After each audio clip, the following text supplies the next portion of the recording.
Welcome back. During what should be a period of celebration and happiness, there's growing anger and distress across the Jewish community as they come to terms with Sunday's horrific terror attack on Bondi Beach.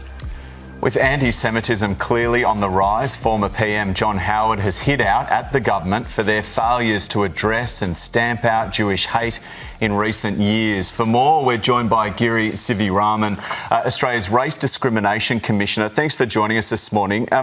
Now that we've all had a few days to digest the horrors of Sunday evening, so many people are getting angrier and angrier about what's happening in the community and what's happened over the last 2 years. Just describe for us the tensions that have built, the anti-Semitism particularly, and what we can do about it. Yeah, anti-Semitism has definitely increased since October 7, 2023. But it's important to remember it's always been there. It's just fluctuated. But we've, of course, saw the most horrific act of anti-Semitic violence ever seen on these shores a few days ago. But all forms of racism have increased as well. And I think we have a serious problem with racism in this country, and we need to name the beast to slay it. We need to confront it.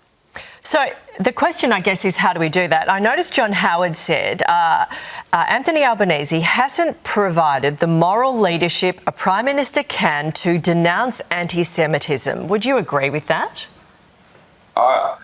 I've seen the Prime Minister denounce anti-Semitism, and it's not really for me to comment on the Prime Minister's actions.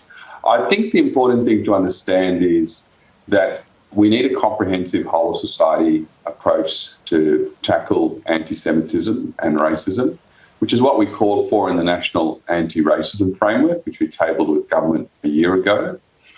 It's yet to be endorsed or acted on, and we think that is the best way forward. It's a whole of government, whole of society approach to tackle racism and anti-Semitism in this country. There's been a lot of people talking about immigration, and there are so many elements to that, aren't there? And the idea that, I mean, the Jewish community essentially immigrated to that Bondi area after World War II and was a large part of that community and what they've built there.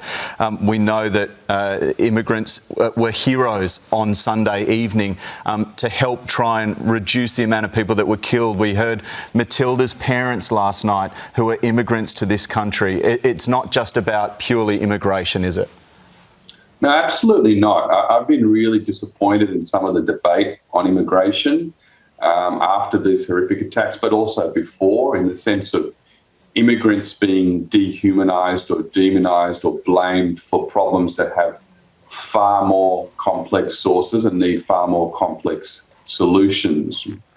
And I think that we need to step back and understand that, of course, immigration has contributed significantly to Australia. I mean, just one example, Treasury a few years ago showed that permanent migrants contribute far more to the Australian economy than they take. So we need to think about what they contribute to our country. Yeah. Thank you, Giri. Very good point. Thank you very much.